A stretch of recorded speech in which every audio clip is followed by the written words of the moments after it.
అంజీ అంజీ వదినా మీ అన్నయ్య షర్ట్ ఎక్కడా? వదినా షర్ట్ ఎక్కడా? తీసుకొస్తా.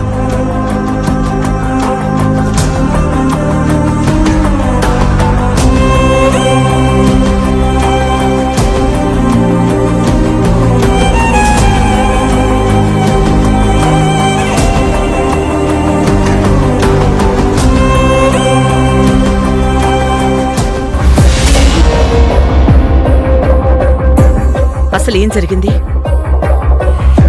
నిన్నే అంజీ అడుగుతోంది, ఏం జరిగింది?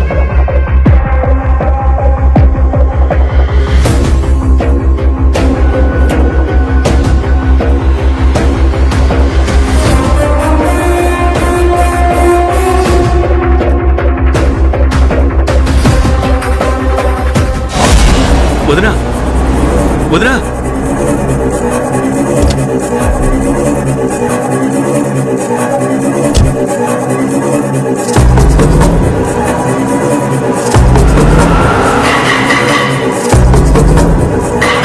అత్తయ్య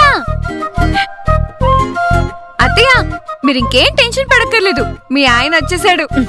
మా ఆయనేంటే మామయ్య అనలేవా? అయినా ఇంతసేపు ఎక్కడికెళ్లారంట? ఎవరికి తెలుసు? అవును, నువ్వు 7కే వస్తారన్నావు కదా. ఇప్పటి వరకు మా ఇంటికి రాలేదు కదా.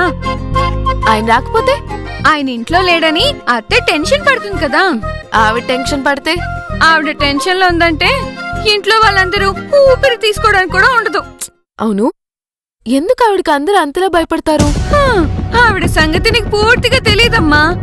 మంచిగా ఉంటే అంత బానే ఉంటుంది, కోపం వచ్చిందా భద్రకాలే. అబ్బా, నాకు తెలియనట్టు ఆవిడ గురించి నువ్వు హైప్ ఇచ్చి చేయక్కర్లేదు. నిజంగానే ఆవిడ గురించి నీకు తెలియదే. నువ్విప్పటి వరకు చూసిన అన్నపూర్ణ వేరు. తనకి కోపం వస్తే మూడో కన్ను తెరుస్తుంది.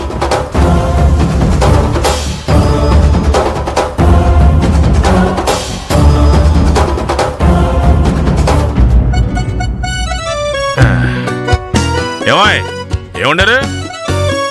ఏం వండినా తింటావుగా. తినక అన్నపూర్ణ, అన్నం పెట్టు. ఆకలి దంచేతను త్వరగా పెట్టి. నిర్మల, మీ వదినేదమ్మా? తెలీదన్నయ్య, భోజనమేగా, నేను వడ్డిస్తాను, కూర్చోండి. అది కాదమ్మా. విష్ణు, రే విష్ణు. ఏంటన్నా? మీ అమ్మ ఎక్కడా? నాకు తెలియదు నాన్న. ఇప్పటి వరకు ఇక్కడే ఉంది కదరా, ఎక్కడికైనా వెళ్ళిందంటావా? బావా, అసలు ఈ టైంలో చెల్లెమ్మ బయటికి వెళ్ళాల్సిన అవసరం ఏమొచ్చింది బావా?